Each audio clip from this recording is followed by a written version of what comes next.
Olá, pessoal do terceiro ano A, tudo bem com vocês? Eu espero que sim.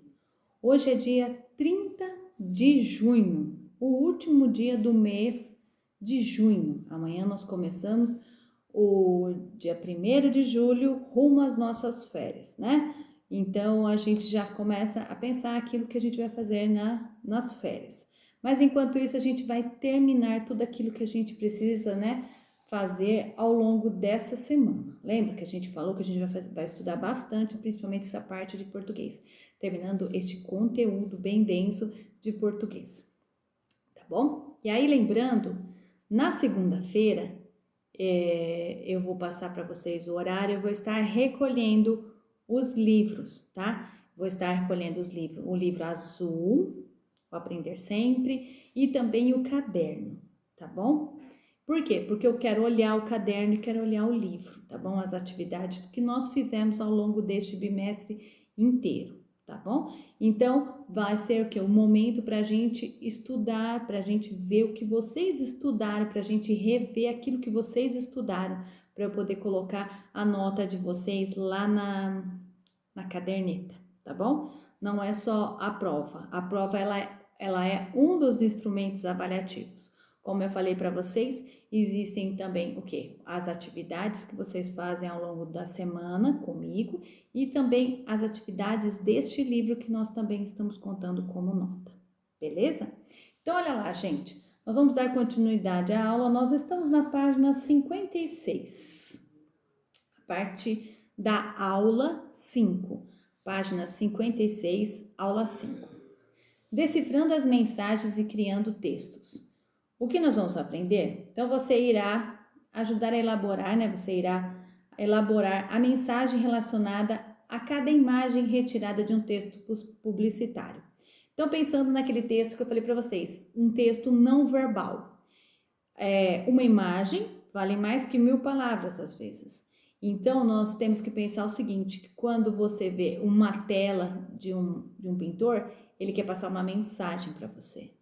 Quando você vê uma propaganda que tem um desenho, esse desenho ele tem a ver com a mensagem que o jornalista ou publicitário ele quis o que? Passar para você. São campanhas também acontecem isso, textos publicitários. Então, tudo aquilo que a gente vê escrito, que a gente vê o desenho, tem a ver então com uma mensagem, tá? O desenho não está ali à toa. E aí aparece, número 1, né, em dupla. Em dupla a gente não vai fazer, nós vamos fazer sozinhos. Observe com atenção as campanhas e escreva a mensagem que cada uma, né, precisa para passar para o seu público. Qual seria a mensagem nesse caso? Tem o Zé Gotinha, né? Nós estamos vendo de novo o Zé Gotinha.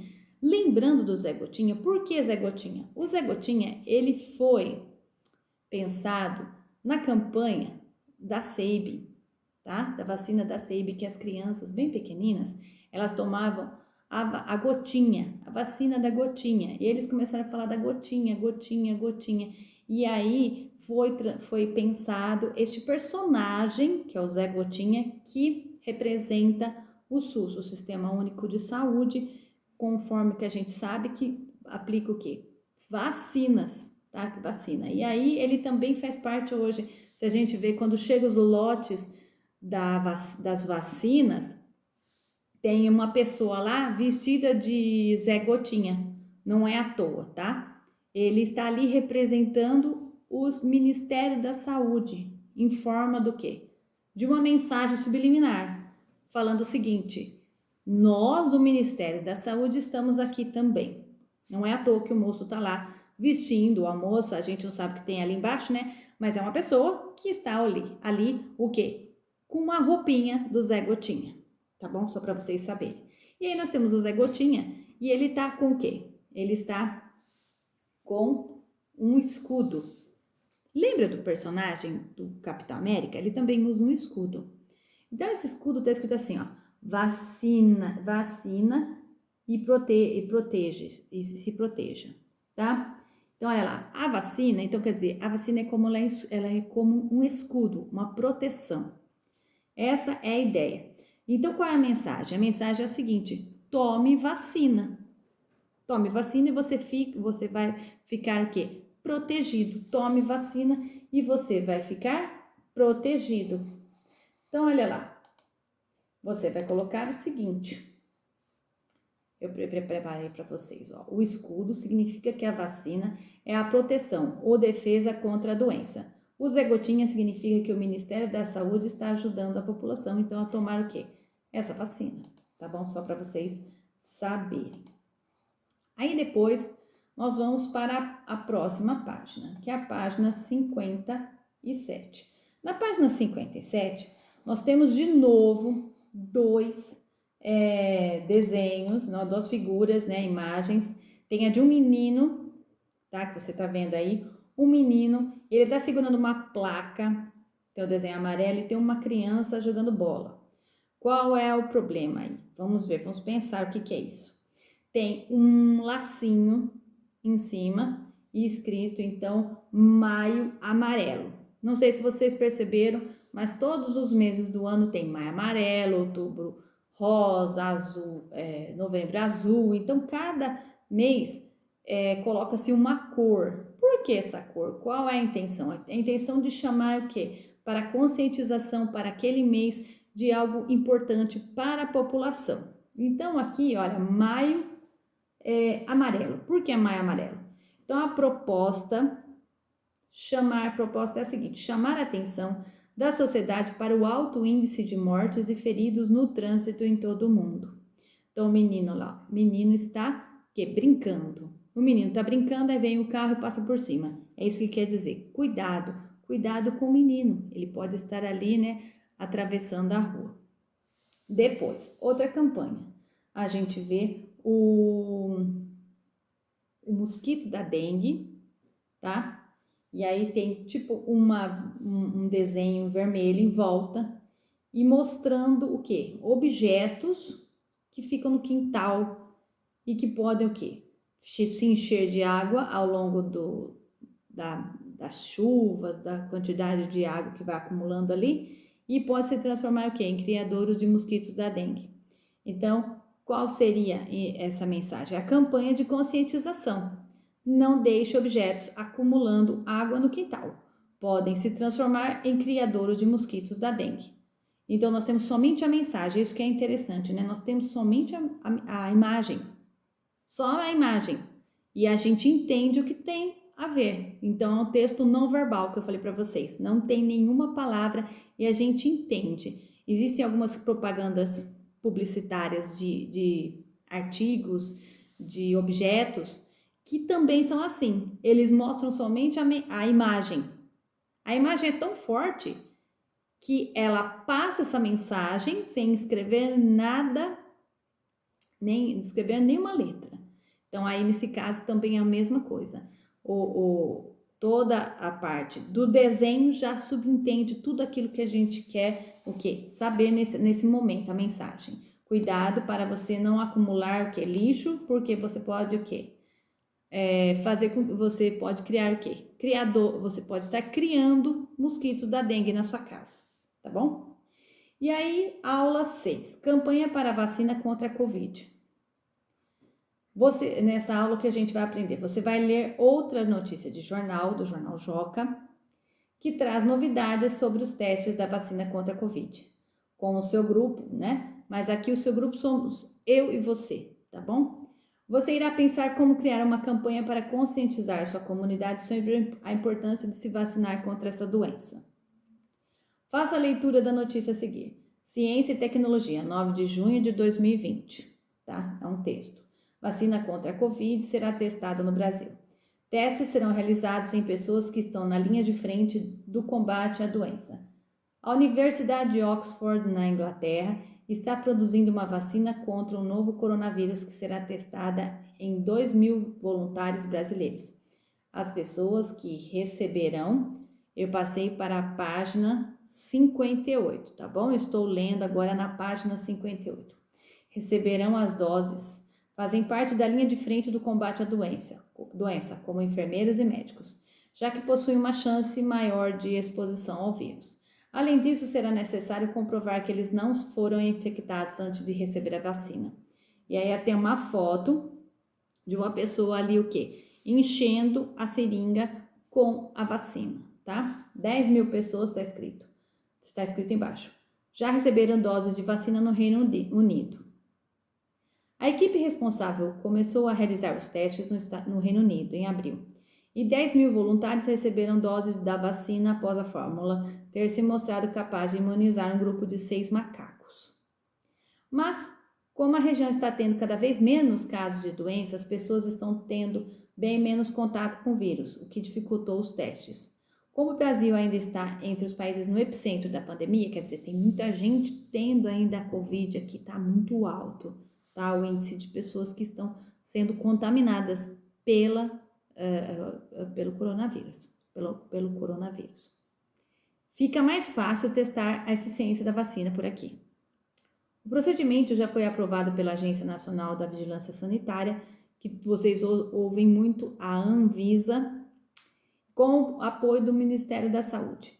Eles ocorrerão no Rio de Janeiro, conduzidos pela rede DOR São Luís, em São Paulo, pelo Centro de Referência para Imunobiológicos Especiais, CRIE, da Universidade Federal de São Paulo, Unifesp.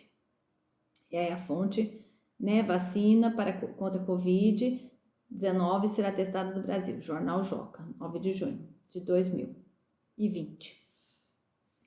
Aí depois, então, fala para anotar as principais informações que vocês descobriram neste texto, tá? Então, vamos lá.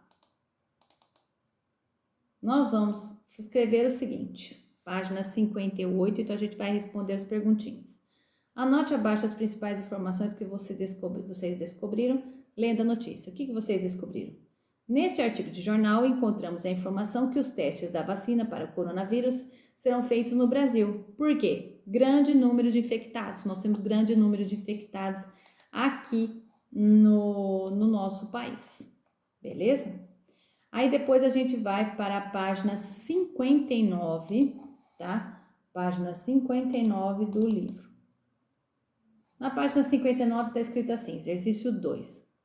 Em roda, não dá pra gente fazer em roda de conversa, lógico, a gente vai fazer eu e vocês, você aí que está aí na tela. Conversem sobre como vocês podem criar uma campanha publicitária para conscientizar sua comunidade sobre a importância de todos se vacinarem contra a Covid-19.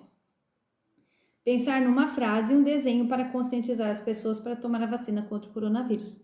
Então, uma frase e uma imagem, tá? E seria interessante para a gente pensar sobre esse texto para essa mensagem, tá? Esse texto, pode dizer assim, para você passar a mensagem para todas as pessoas que olharem para este texto, eles vão saber para que serve, tá? Aula 7. É hora de planejar esta campanha, a nossa campanha. Nesta aula, você e sua dupla, não temos duplas, tá? Sou eu e você, tá bom? Que está aí. Irão começar o plano da campanha de conscientização para a vacina contra o Covid-19. Mas, antes de começarmos a planejar, vamos rever alguns pontos importantes observando a campanha abaixo. Então, aqui tem, olha só, um quadro, tem um moço com uma máscara, tem tipo um raio assim caindo quase em cima dele, e está escrito assim, queimadas e coronavírus, uma combinação que pode matar, principalmente pessoas que têm problema respiratório, né? Então, qual é o tema da campanha? O tema da campanha é o quê? Queimadas e o coronavírus, né? Qual o objetivo? Falar que para parar de tacar fogo nas matas, né? Em qualquer lugar. Quem seria o autor dessa campanha? O autor dessa campanha é o quê? O governo, aqui ó, a parte do governo, né? Do governo da prefeitura. Qual é a frase principal, o slogan? Queimadas e coronavírus, uma combinação que pode matar. O que vemos na imagem é o que eu falei, um moço com um rosto assim coberto com uma máscara e um raio, como se fosse um raio, e queimada atrás também. Nós vemos uma queimada, né? Alguma coisa queimando, fogo ali, no fogo. Algum texto complementar? Qual? Não tem uns textos, aqui tem alguns telefones para ajudar e quem está fazendo a campanha, bem lá embaixo quem está fazendo a campanha, tá? Quais cores foram usadas para chamar a atenção do público? O fogo, vermelho. A cor vermelha chama a atenção, tá? E a cor também branca, que está queimando ali, que está dando tipo como se fosse um raio, mas é o quê? O cheiro da fumaça. Agora você vai pensar na sua campanha. Faça o planejamento, nós estamos na página 60, preenchendo o quadro. Qual seria o tema da campanha? Então, olha lá, o tema da campanha, vamos pensar. Eu rascunhei aqui, ó. O tema da campanha seria tome vacina. Objetivo principal, convencer as pessoas. Para quem se destina? Então, eu vou pensar nos idosos, tá? Slogan, não esqueçam de sua saúde. Imagem que será usada? Então, eu pensei num idoso fazendo um positivo assim, usando máscara e na mão do outro lado o comprovante da vacina. Teste complementar, não temos texto complementar, não temos. Depois, forma de divulgação, seria um cartaz bem pequeno. E o layout seria, então, letras bem grandes, da cor da bandeira do Brasil, tá? Seria muito interessante, cores da bandeira do Brasil. Para mostrar, então, que os brasileiros estão sofrendo, né? Depois, na sequência, a gente vai para a página 61. É hora de produzir nossa campanha. Então, aqui tá falando, você em dupla, você vai pular essa parte da página 62, aqui ó, 61. Depois vai pular a página 62 também, tá? Não dá pra gente fazer isso daqui, porque temos muito pouco tempo e nós não estamos juntos, não dá pra gente fazer essas atividades, tá? Infelizmente. E aí a gente vai para a página 63. Na página 63, ufa, chegamos na sequência didática 5. Ler para desvendar o mundo.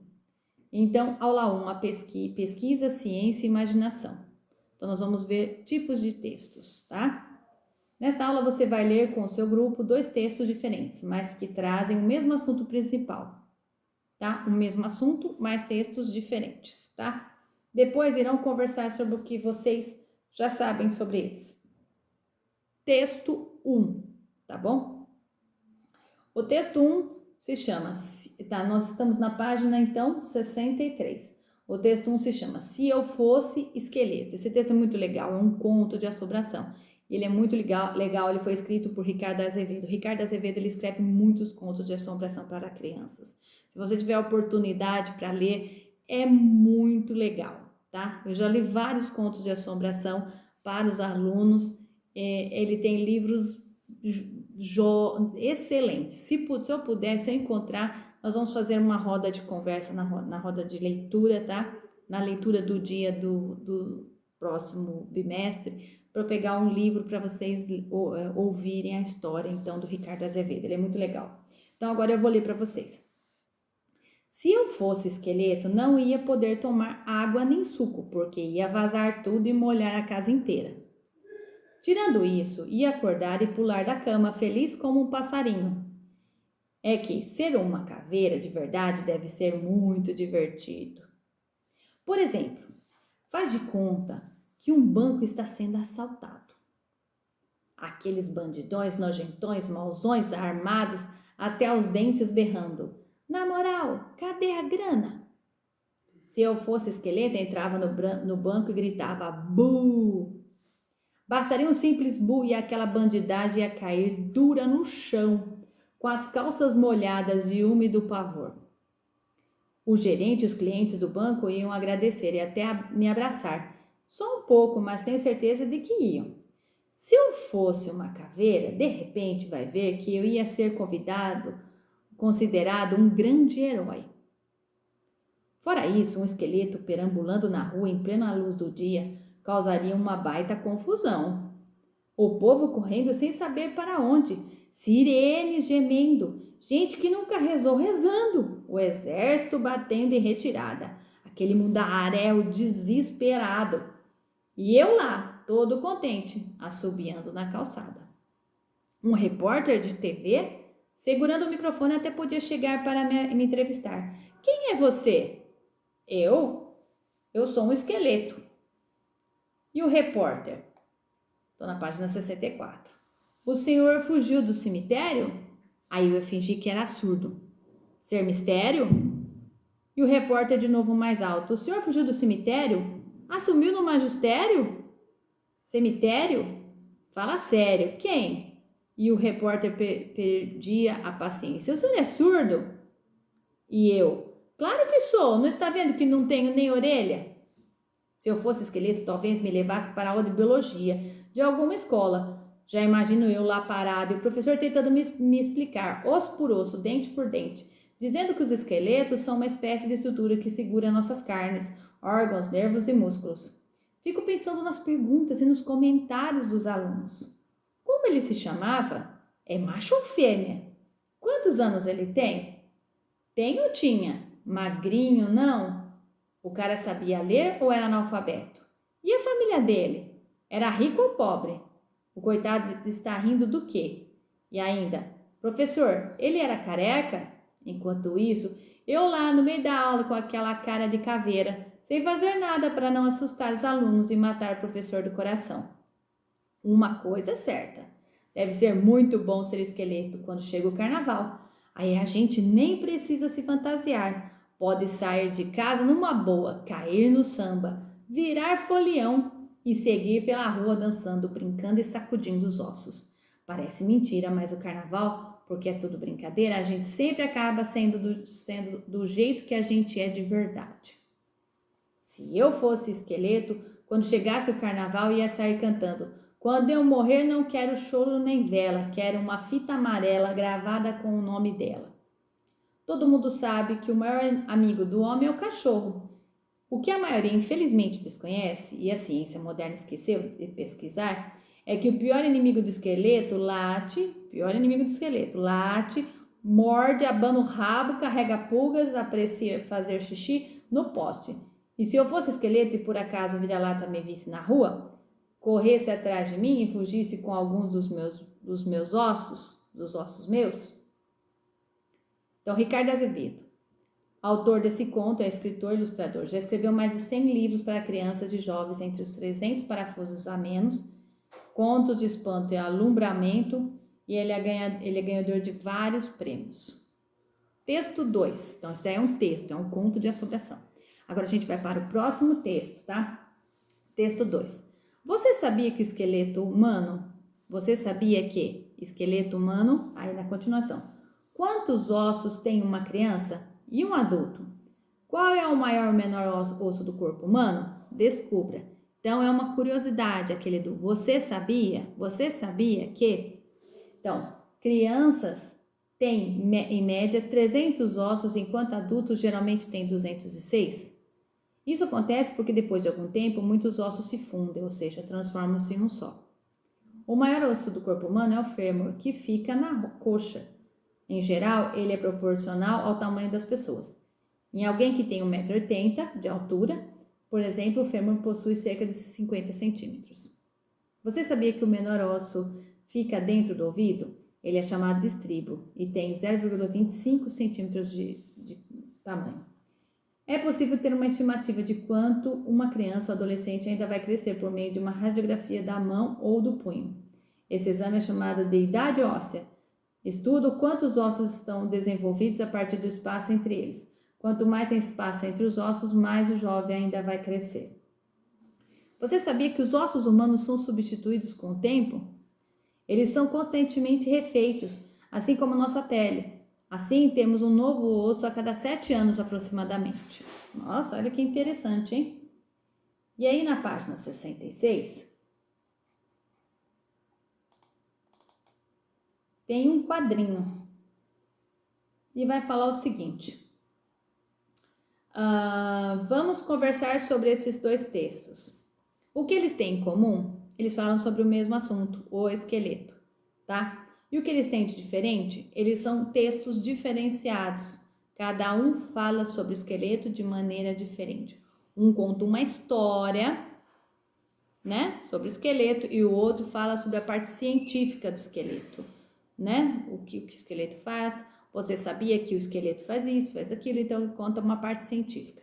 Então, olha lá, quem escreveu o texto 1 foi o Ricardo Azevedo, né? Contista. Texto 2, quem escreveu? Foram os vários cientistas que escreveram. Quem lê? Quem lê esse texto 1, né, do Ricardo Azevedo? Leitores de contos. E quem lê o texto do Você Sabia Que? São os cientistas, as pessoas curiosas que gostam de saber sobre curiosidades científicas. Qual é o objetivo? O primeiro texto, o objetivo da leitura é o quê? Você fazer uma ironia, uma leitura, mas é uma parte irônica, assim, é engraçada até nesse conto de assombração. O texto 2 são curiosidades científicas, tá? Para você saber um pouquinho mais sobre os ossos, sobre os esqueletos. No texto 1, onde foi publicado? Esse livro foi publicado, esse texto foi publicado dentro de um livro, tá? E o texto 2? O texto 2 foi publicado dentro de um jornal, do jornal Joca, que a gente já falou sobre isso. Beleza? Então, hoje, a aula de hoje vai até aqui. Deixe tudo certinho, que na segunda-feira você tem que estar preparado para levar o quê? O livro e o caderno para a professora, então, o quê? Vistar. Beleza? Então, continue fazendo as atividades certinhas para a gente poder dar continuidade nas aulas, tá? Então, uma ótima noite para vocês. Tchau, tchau.